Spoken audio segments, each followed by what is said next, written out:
Welcome everyone, and this is the second video for module number one, Mendelian Inheritance, and we'll be dealing particularly with those exact laws of Mendel that will be very important for our study about inheritance. And of course, before studying about the Mendel's laws of inheritance, we have to understand about the person himself, and that's about Johann Gregor Mendel. We will not be able to really deal very deeply on the history or the story of Gregor Mendel. We'll be looking at very important things about him. First of which, he's an Austrian monk uh, born in the Czech Republic. He is also the son of a peasant farmer. Interestingly, that he studied theology, ordained even as a priest, and he still had an interest in science. It's very interesting. And then he went to the University of Vienna and studied botany and learned the scientific method. Now, the reason that we are studying about looking at uh, Gregor Johann Mendel, not only because he's called the father of genetics, but it's very interesting to really look at how he did his experiments that made him successful to gain insights so that he was able to formulate his laws of Mendel. And one of the two things that really gave him an advantage and an edge from other scientists who worked with peace before him is that, first of all, he worked with pure lines of peace for 8 straight years. Now, of course, if you have a plot of land and then you have peace there, you can actually make breeding experiments. And most often, what the scientists did before him was to simply randomly pick uh, plants and then bred them together, but they were not really able to get conclusive insights from them. But the difference with Gregor Johann Mendel, and this is one of the, let us say, a kind of genius insight from his point, is to make sure that the peas that he bred together are pure lines. So there would be tall peas and there will be short peas. There will be peas with green seeds and yellow seeds. There will be peas with round shaped seeds and wrinkled shaped seeds. And what he did was to make sure that what he's breeding together so is a pure line, that all the individuals there will be purely tall, or all the individuals that he will be using as the other pair will be purely small. So this is one of the geniuses of what we call of Gregor Mendel that helped him to garner his insights. And prior to him, heredity was regarded as a blending process, but after him, it was thought of as a particulate inheritance.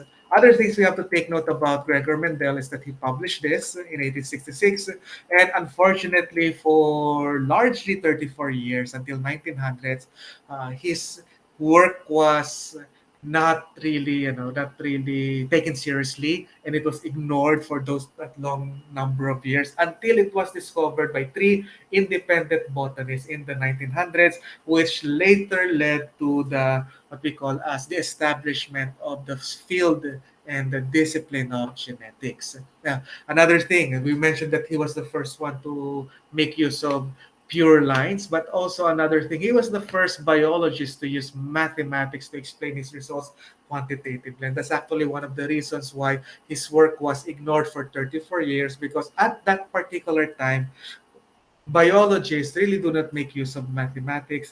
The language of mathematics is quite it's foreign to the language of biology. So he was the first one to make use of that, and because of this, he was able to make some predictions like the concept of genes, how the genes occur in pairs, and that one gene of each pair would be present in the gametes, and later leading him to the formulation of his different laws. Okay, so these are Mendel's piece, and he made use of seven traits.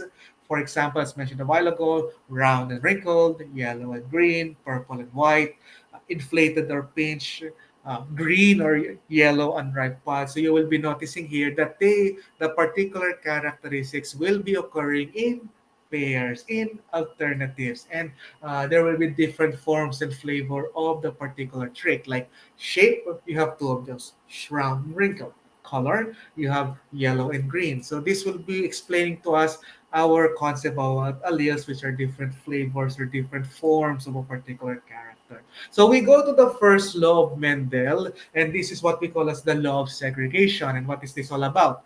The law of segregation simply tells us that the two alleles for a heritable character segregate from each other during gamete formation and end up in different gametes.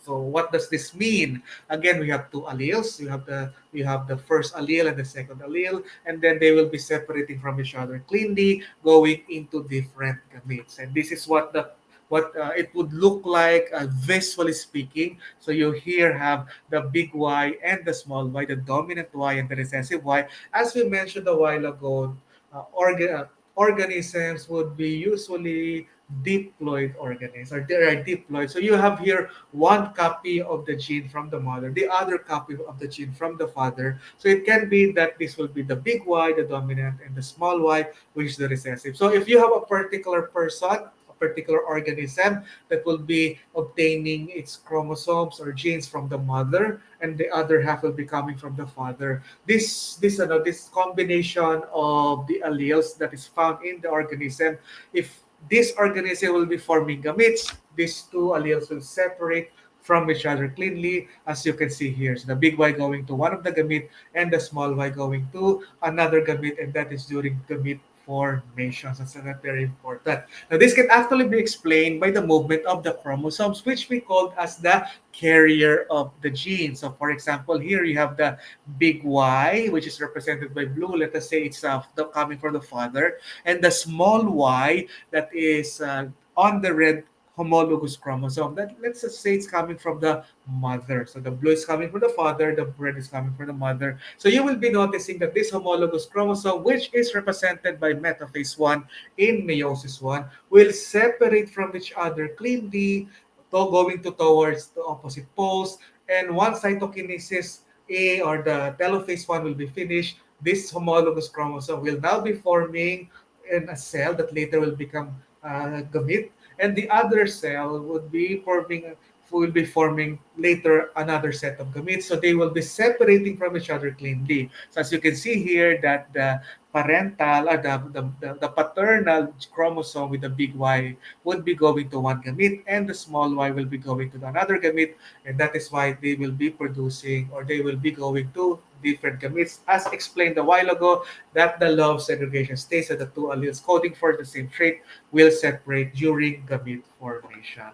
And that leads us to one kind of question. And for example, like this, given the genotype of gametes produced by organism, big Z, small z, heterozygote for Z, how many percent of each can be formed? So we're asking for the unique genotypes or the unique gametes that can be produced by this organism. Now, simply by making use of the law of segregation, if you have your letter combination, if you have your genotype, one allele and the other allele together, you simply separate them to produce the gamete. As you can see here, it will now become Z, big Z, and also small z. So the unique gametes that will be produced by this organism is big Z gamete and the small z gamete. Now, since the question is how many percent, of course, you have one big Z divided by two possible gametes. It's one half and 50%.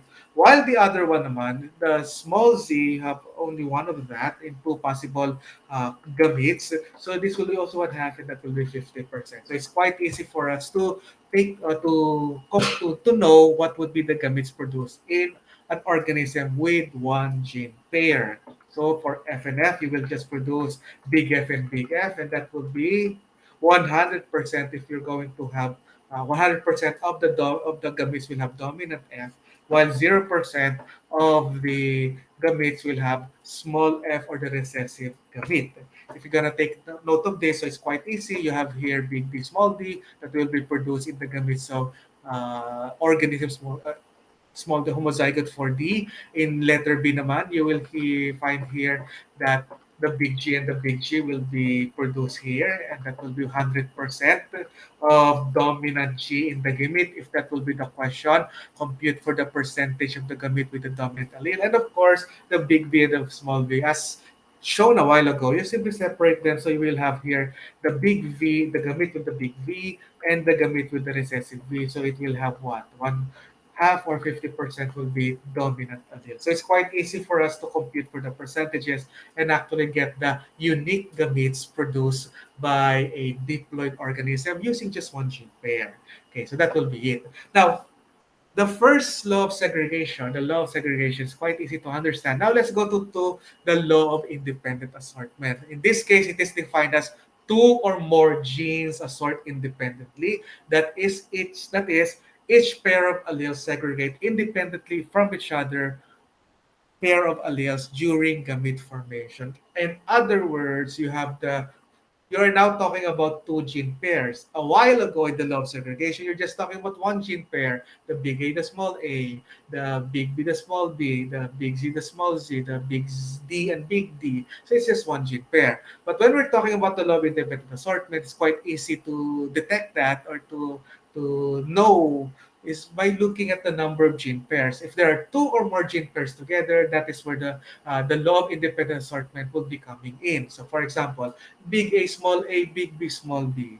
Okay, or big A, small a, big D, and so on and so forth. So it can be two genes, three genes, four genes, so on and so forth.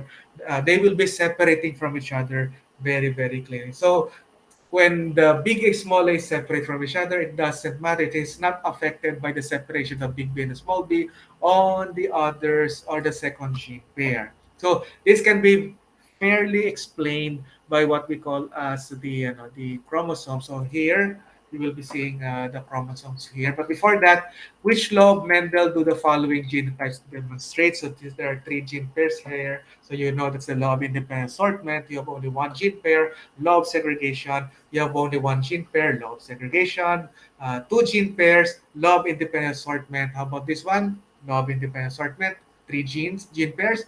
Law of independent assortment, one gene pair. Law of segregation, there are several gene pairs here. Law of independent assortment. At least it will be mainly be demonstrated by those particular laws. Now, going back to what we were discussing a while ago, this the separation or independent assortment and separation of the two or more gene pairs will be explained by the chromosomes again. So, for example, if you look at here, there will be two sets of chromosomes. Let us say it's chromosome 1, the longer one. These are two homologous chromosomes of chromosome 1, and the shorter one would be two homologous chromosomes, two copies of chromosome number 2. Please take note that the Y gene can be found in the first chromosome, while the A gene can be found in the second chromosome. Now, depending on how they have recombined and also and recombine and arrange themselves, recombine during prophase 1 and recombine themselves during metaphase 1. So it will produce a number of variation, a number of possible combinations. So for example, if the big Y and the big A will be found on this side of the pairing together. So this side, the blue ones will be going to one pole, while the red ones will be going to the other pole. So you will notice here that the big Y and the big A will be going together until you produce gametes that are big Y and big A. On the other hand, the red ones will be going to the other pole, which will become another separate gamete, and you will have here the small a and the small y together in another set. So there are two possible. There will be two kinds of gametes here: the big A, the big A and the big Y, and the small a and the small y. On the other hand, it's possible that the chromosomes will be exchanging randomly being distributed. So in this case, that the blue and the red will be going to one pole while the red and the blue will be going to the other pole. So in this case, you now have a big Y and then a small a together producing that gametes. On the other hand, you have the small y and the big A going to one gamete and you have the small y and the big A. So you now have four unique combinations because of the random distribution of the chromosomes during the metaphase stage in meiosis 1, and that will be producing the different kinds of gametes. Okay, that's very important. So here's a question. What are the genotypes of the gametes produced by an organism with genotype heterozygote for Y and heterozygote for T, big Y, small y, and big T, small t. Just as we were as we discuss on how to get the gametes using one gene pair, now we're going to ask us or you how to get the unique gametes when we have two gene pairs here, and later two or more gene pairs. So in this case, how do you get the unique gene? How do you get the unique gametes? Well, you just need to take note of this technique. Now, first of all, here's the solution to get the unique gametes of this organism. First of all, make use of the law of segregation because the big Y and the small y will separate from each other. And you have the big Y and small y. And then take note that the second gene pair, which is the big T and the small t, will also be separating from each other. You have the big T and the small t. So this is very important step. Now the second step will be to randomly combine this first gene pair with the second gene pair. How do you do that? First of all, write the big Y and the small y on the one side, and then this will be demonstrating already the law of segregation because they have this separated already. Now, the law of independent assortment will tell us to randomly distribute the the separated alleles of the second gene pair. So what? How do we say that? Let's assort. Let's distribute them randomly. Let's assort them randomly. So the big Y can be combined with the big T and the small t, while the small y can be combined with the big T and the small t. So those are the possible combination. So the big Y can randomly recombine with the big T, or the big Y can randomly recombine with the small t. So if you remember going back to the chromosomes, it can be that the big Y and the big T, or is it the big Y and the small t will be together. So let's just combine them. You have the big Y and the big T as one gamete. You have the big Y and the small t on the other gamete, the small y and the big T as another gamete, and the small y and the small t as another gamete. Okay, so you have four unique gametes here, and that will be the genotypes of the four unique gametes. So please take note, that is the technique how you get the gametes if you're given or you're being asked how to get the gametes of a particular organism. So four types of gametes over here. You can actually recombine it using the fork line method, just like that. It will also yield the same kind.